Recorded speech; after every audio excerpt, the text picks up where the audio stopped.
Teachers Playlist podcast, where I bring educators' greatest hits to the mic. I'm your host, Jennifer Morose. The key question I ask is simple. What is your greatest hit? And how can you bring that hit to the mic and offer practical implementation for teachers, ideas for them to use on Monday? So we usually interview on Friday. How practical and tangible can your greatest hit be? I'm so excited for episode 3. I'm welcoming to the mic an outstanding educator named Kelsey MacDonald. Kelsey has already, at a very early stage in her career, an impressive educational background, criminology degree already. Is that right? Criminology diploma, amazing. Associate of Arts degree in English, Bachelor of Education, and she is 3 courses away from Master of Educational Leadership at Yorkville University.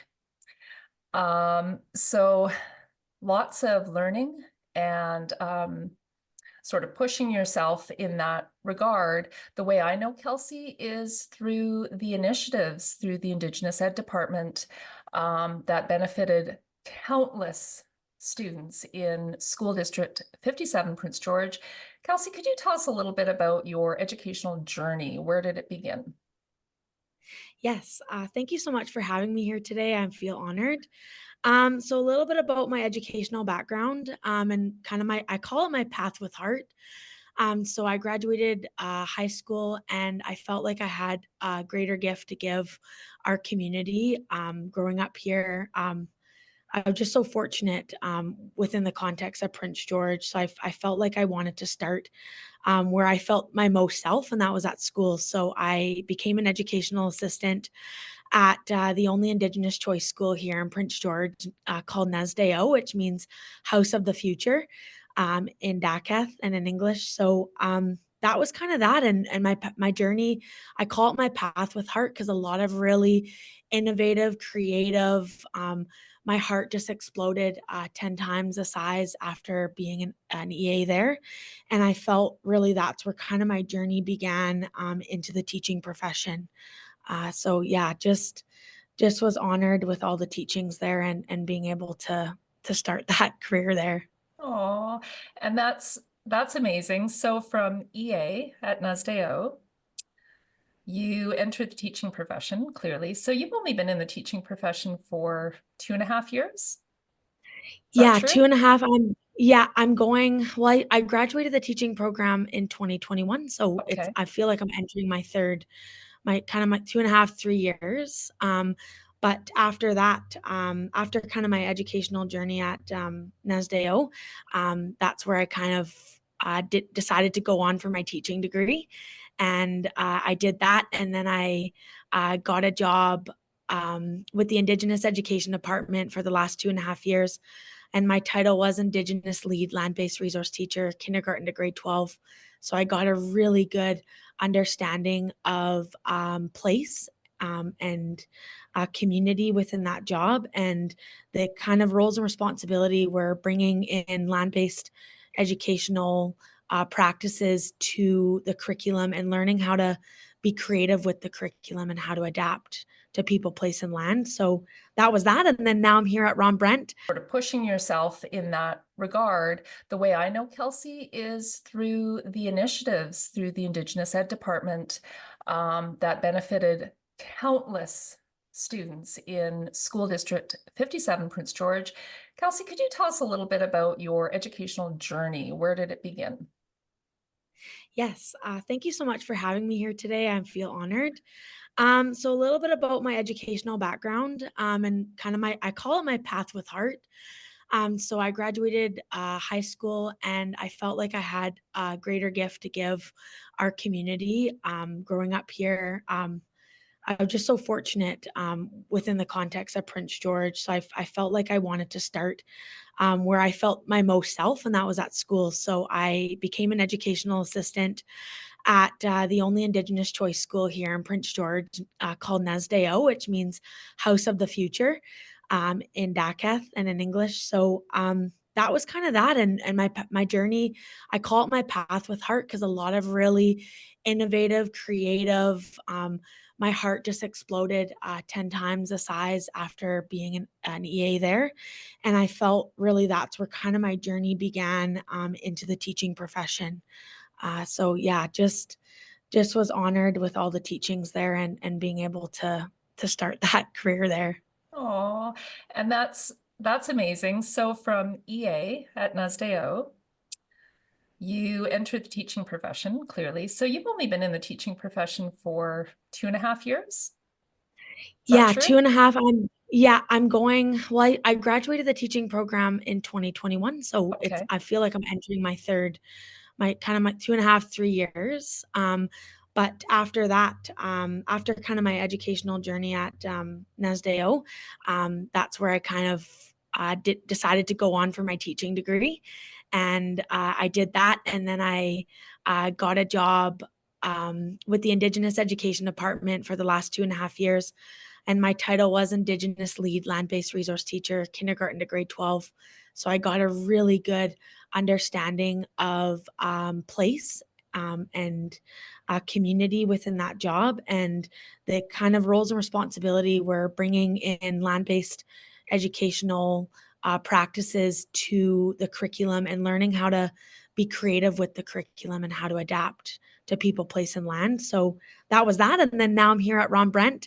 I took a grade 2-3 classroom job, and I can implement everything I learned from NASDAO and Indigenous Ed, and kind of put that into a beautiful place here with my grade 2-3s. That's amazing. I wanted to just jump in a little bit and honor the work that you did with the Indigenous Ed Department. Could you just share with us um, a few of the ways that you brought Indigenous education into the classroom? Yeah. So first off, it was bringing humanity in the classroom. So bringing humor. Indigenous people are very humorous. So it was bringing light to learning, and bringing humanity, being yourself, working alongside teachers, and recognizing that this is a journey of togetherness, and recognizing that um, although Indigenous education is a very big hot topic, I feel a lot of educators already do it. And so my role was kind of just recognizing that teachers are already, allowing kids, to speak, to be themselves. They're meeting kids at the door, they're smiling, they're excited about learning.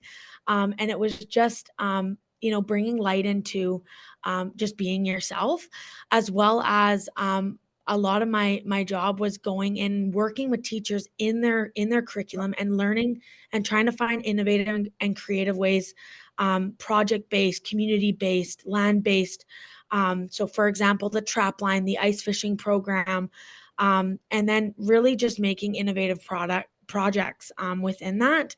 And so I went school to school and worked with a variety of teachers, kindergarten to grade 12, and just really found what the teachers were passionate about, and then brought that into the classroom. And because if you're passionate about what you love to do, the kids are going to love it too.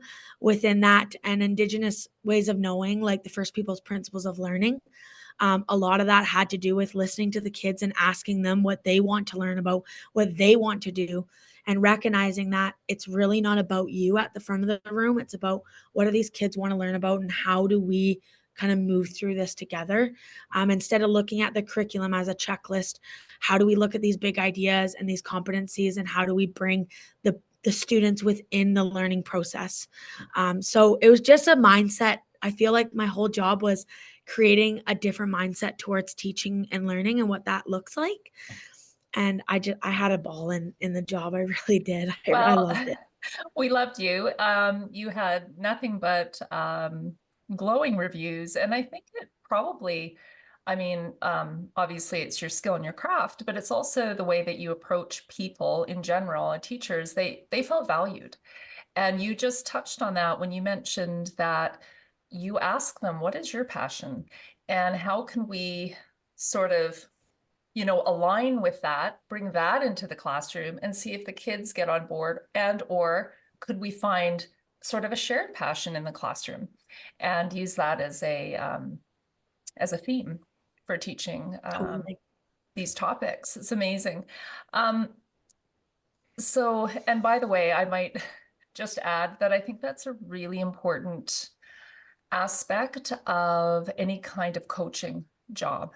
That's the first time actually that I've heard somebody say that you ask the teacher, what's your passion? And try to ignite that in the teacher first. That's really amazing. I think that's beautiful. That's the first time I've heard anyone say that, particularly an instructional coach. So, wow. Take note, everybody. Here's so we get to the good part. I'm so excited. What's your greatest hit? So already at this very, early stage in the game, you already have a pretty clear sense of your path. And what would you say so far is your greatest hit, or the one that you would have on your album cover that you would definitely want people to listen to and that you can share something tangible for? Yeah, so my greatest hit, I think, in within this within my journey has been, I did touch a little bit about the humanity part of the job, but mine is like, I would have to say it's it's being a lifelong learner, putting yourself in a situation where you are always a lifelong learner within your kids. So for what I mean by that is Hmm. looking at curriculum and looking at what you're passionate about, Mhm. following your heart and in what you are delivering to your students, but also looking beyond the four walls of the classroom and really allowing your students to have a voice in the classroom and choosing what they want to learn about within what we're supposed to teach is Yeah. the big ideas and the curricular competencies and the content. And so when I look at that and I hear that question, um, it's such a switch. It's such a mindset switch from when we went to school, the teacher being in front of the classroom and, dictating what they want to Mhm. teach and what they want to Definitely. learn about. It's Yeah. actually the opposite in my classroom. So it's that. It's what do the why are you here? And what do they want to learn about? And how can we frame this in a community learning space of just great ideas and just fluid learning within that? So I think that would be my greatest hit. It's amazing. And what I'm so curious about, are you able to give us an example just of the most recent learning that's happened in your classroom? I think when we talked, you told me a couple of strategies and steps that you use when you go through what would you like to learn when you're bringing the kids into that process. Could you describe that for us? Yeah, totally. So, for example, within a new unit, Right.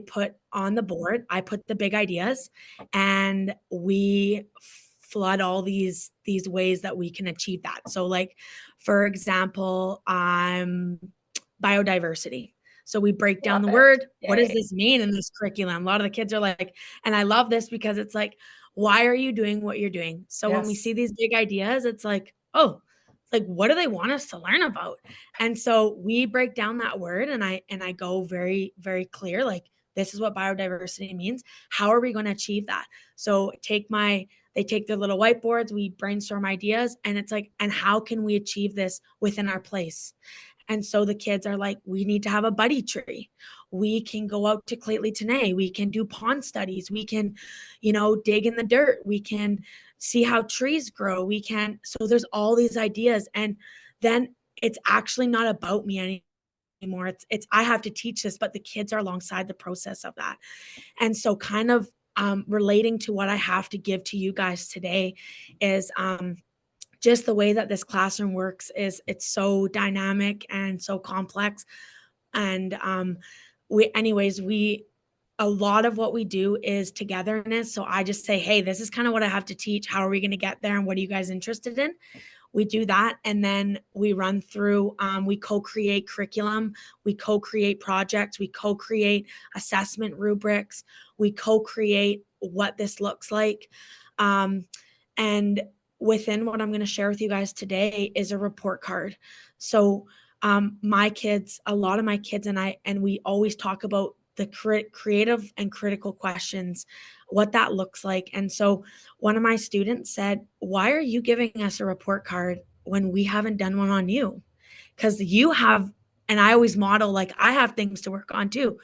And Yep. so I was like, perfect. That's a great idea. So we created questions together on what I need to be assessed on.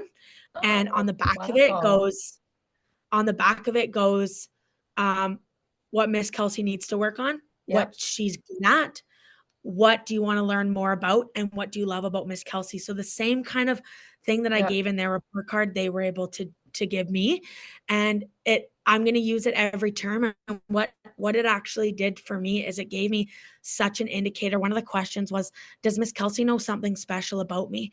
And the kids that I thought would have said, like, yeah, she does. It was like, actually, no. So I haven't been giving that time for those students. I haven't, because we have a lot of behaviors and things like that. The quieter ones I never really gave.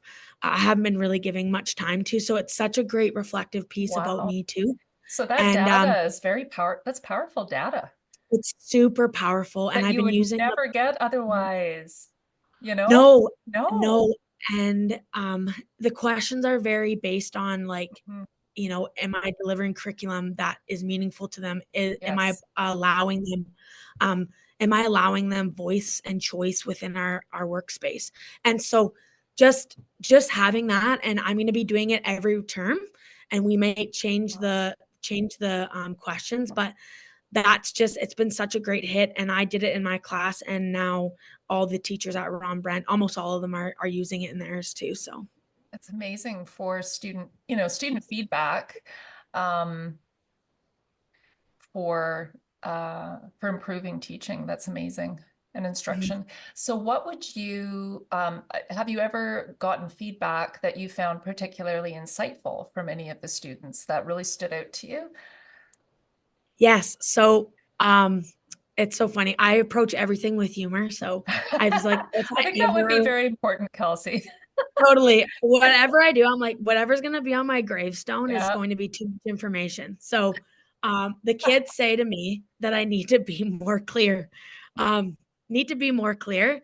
And which is great. It's like I knew this, but it never really came to the forefront. And so with my ADHD scattered brain, I recognize that some kids actually can't go flip flop all the time like that. So what I Oh, had implemented interesting. from the clarity piece and the Right. slowing down piece, the pacing, is because my lessons were going over a little bit over, and I was losing them. A lot of them actually said in the feedback, like, "I'm a little lost." It's so funny. "I'm a little lost. I need you to be more clear in the delivery." So what I do now is I Wait, ask them this is grade 2, 3? 2, 3, like, these kids are What? amazing, They and are insightful. we've just built a little What? community of just advocating for ourselves and each other. It's a great space to be But in. they're advocating for their own education. This is Yes, outstanding. it's fantastic. And so what I do now, so I've taken that feedback and we brainstormed as a class, like, what does this look like for Miss Kelsey? Because Miss Kelsey's all over the place.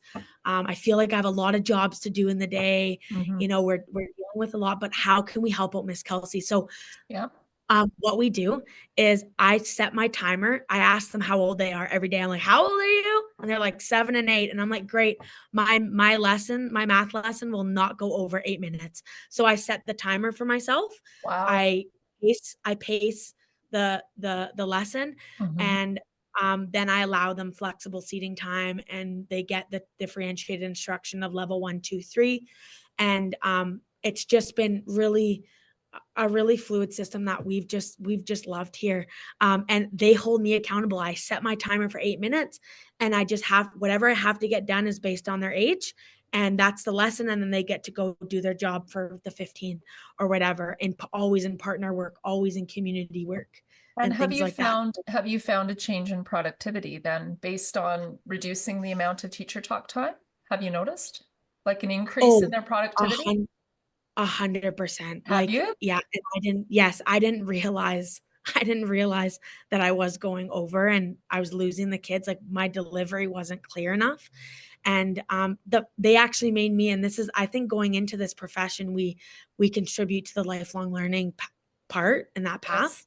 And the fact that, now these kids, and I'm first year in the classroom, so the fact that these kids are kind of guiding me to be better is fantastic. And I can't thank them enough for that. And they've just opened a whole new door for me because um, I'm humbled within what they had to share, and we implemented it. The action item was, this is how we're doing this. They helped me out, and I helped them out. And it's just a really great, respectful community here. Very reciprocal in a very new way that you describe it. That's amazing because you're not taking in the feedback and saying thank you for your feedback, and being, slightly offended and then not really addressing it. You absolutely are addressing it and you're asking for it. So it takes away some of that sort of anxiety and shame of feedback, and Totally, areas yeah. for growth, because that's an area of extreme anxiety and upset, even for adults, right? So Totally. it's growth mindset times 100 because you're Yeah, modeling it and you're receiving it. I think totally. that's amazing. So astounding, actually. And I'm actually like processing it while I'm thinking about our next bit. So, okay, we've got lifelong learner, we've got uh, accepting feedback and implementing feedback from students about the best way that they learn. And I loved the curriculum, looking at the curriculum and unpacking that to best serve who's in front of you, and using all of your sort of strategies for serving who's in front of you and what their interests and passions are. I love it. So tell us just a tiny bit about the report card. You are attaching it. So this is going to help teachers kind of look, I would think, at the end product and be able to reverse engineer. So what does a report card look like as a document? Yeah. So, what it has, so first off, I go by Miss Kelsey, so I Yep, don't go by my last name, love and it. what it has is, it's just a Word document, and Right? it has the teacher's name, so the kids put their name, and Perfect. then the date, and then it goes Miss Kelsey's report card, and then it has 3 sections, so it has the questions 1 to 9, I believe, and then at Ron Brent, our report cards look like the little seed is like emerging, right? Right. And then it goes like Yep. into a blossom, and then it just keeps going. So like trying to, sometimes, always. Yep. And then on the back of it, it has feedback. So it says a box for areas of growth, and it has a box for like doing well. What's your strengths? And then it has a little section where, what do you want to learn more about? And then on the very end, Love it it. says, what do you love about Miss Kelsey? And then it says, it's so funny, it says teacher signature, so the kid sign, and then it goes principal signature. And I haven't yet, but I'm going to get Mr. Turner and Miss McWhinney to sign those off, and we're going to file them into my folder for the As your, well, December I think CSL. that's excellent. Oh my goodness, that is Totally. amazing. That's the first time I've heard anything like that. And like I'd have that feeling of wanting to hide those somewhere in a desk, but that's great that you're sharing that, and just bringing everybody into sort of share your humor and your humility too. Like there's a lot of humility in that, don't you think, too, to actually be able to receive feedback from kids in front of you. We weren't allowed to give feedback to our teachers. Oh But no. that was Yeah, it especially. was frowned upon Totally. generally. any, Totally. any And I feedback think was that's frowned upon. totally. And I think that's the humanity in the classroom, is just Yeah. recognizing the only difference is the older. I'm just older than them. And I Oh. just have a little bit more life experience. So just it's the getting And away from stand and deliver and teacher at the room. and do you find too, Kelsey, in all of this, I'm wondering if you found this, that when given the opportunity, kids will make the right decision. They will do the right thing. Oh, When given, 100%. and that's the thing, is it's almost like we don't want to give them the opportunity because we don't entrust them enough with knowing they have that capacity to advocate and to choose what they want to learn and how they want to learn it. Do you find that they are making good choices and all of that? You must Oh, find that. yes. Yeah. Yes, and I noticed, and I could talk about the report, like my areas of growth for days. Mhm. But when I noticed, when I started implementing and we started talking about my areas of growth, all of a sudden my students, like for example, one of my students said, I actually have, like, you're not challenging me enough in math. So then I implemented a level 1, 2, 3 system where it's like K level, grade Right. level, Yep. achieving, Yep. like extending. And then it's like, now I don't have these behaviors that I did. So it's Mhm. like, yeah, once you give them the opportunity, the voice, and the choice, and once you allow that and you action it, all of a Mhm. sudden those problems or those worries kind of tend to go away because they're making those good choices for themselves, and it's bettering themselves and bettering me because then I don't have to deal with that. I know, and they are, and while they um, advocate for themselves, they're doing it um, sort of for the right reasons, you know? Like, I think we're always afraid of giving kids any kind of power. Like, oh no, if I hand over my power, it's all gone. I don't necessarily think that's always the case. And it certainly doesn't sound that way in your classroom. And I would encourage teachers to definitely try and give this hit a try. I love the fact that Kelsey is very generously sharing her report card template. And Kelsey, I'm wondering if teachers have questions or points of clarification, if it's okay if they reach out to you. Absolutely. I am still getting Indigenous ed questions, so I can definitely take any questions Oh, moving forward with this, and anything to do with land-based education and what learning can look like beyond the four walls of this space. So yes. thank you so much. I'm just, yeah, I'm just sort of thinking about all of these things that you've offered and how and just how profound. I think it's profound. I think that's why I'm a little speechless. Um, thank you, Kelsey. And I just hope that educators out there can make use of Kelsey's gift of a report card, and you can modify it and adapt it to Absolutely. your space. And she's willing to take questions. Thank you for your I guess, offerings to BC educators. And I just wish you a great weekend. I hope you relax. You deserve it. And we're just really thrilled to have you on. And maybe you'll have to make a loop back and we'll talk about maybe about the exciting things coming up in your life. Some Yes. publications and some cool things going on. So thank you, Kelsey, for spending time with us. And we really appreciate you. Thank you so much for your time and for inviting me here. And yeah, I just feel simply humbled and honored to have been invited, and your work as well, too, Jen. I do truly look up to you and your sister, Katie. Katie had really laid a heartfelt path for me in my educational journey and personal one, too. So I have a really strong connection to your family, and I thank you for allowing me to be here. I'll take it. All right. Thank you very much, Kelsey. Thank Much you. love. Take care. Bye. Yes, you too.